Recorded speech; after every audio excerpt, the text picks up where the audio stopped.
I started farming because I was kind of in the horticultural world and fell in love with native plants. And then when we bought this property, I started growing food for the first time, and I couldn't believe the difference in taste of just picking something straight out of the garden. And once you have some success growing food, it's like you can't stop. It gets in your blood. You just keep growing it. And then there's an issue of you can't consume all of it. And so for me, then I started figuring out ways that I could sell some of what I was growing. We had a passion for growing food, and I think that urban farms are, they just make growing food more accessible for people, and so they're just an easy segue for education, for schools, for children. You're not having to drive an hour out of town to have access, and they become sacred spaces in the city for people to come together, enjoy the arts, enjoy events, have weddings, celebrate life. And I think we're lacking that. We need more sacred spaces in the city.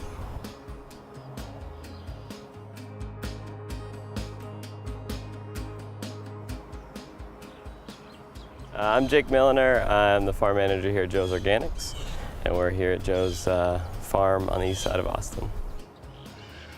We mainly focus on microgreens. We do have a field, but that's kind of taken a back burner to our microgreen operation. Since I've gotten into the local food scene, I've noticed an increase yearly in people being interested. Austin's great because we have a lot of people moving into the city, but I think people with social media and documentaries, I think people are finally seeing where their food comes from, and they want to see a cleaner, more local option than factory farms.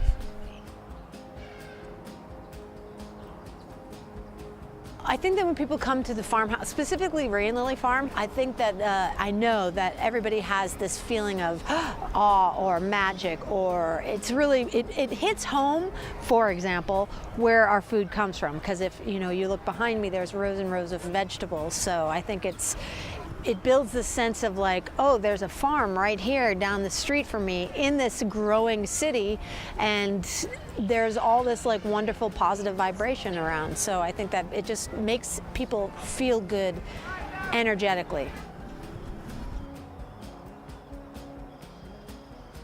If you eat food from a local farm or a small neighborhood farm, there's just a sense of knowing your farmer, knowing where the food came from, knowing that the soil is clean, that there's not some mysterious, weird, like love canal thing happening in your food.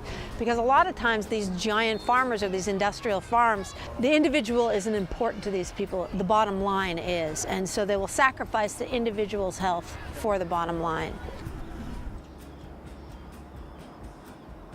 The majority of our sales go to restaurants, but we do also go to the farmers market every weekend, and it's just a great way for us to engage with the community and sell all of our delicious produce. It's a lot of fun. It's a community event. There's lots of dogs and kids and music, and so it's a fun way to get off the farm and meet people. It's kind of a thankless job out here because you don't see anybody and you're just hoping that everything goes well.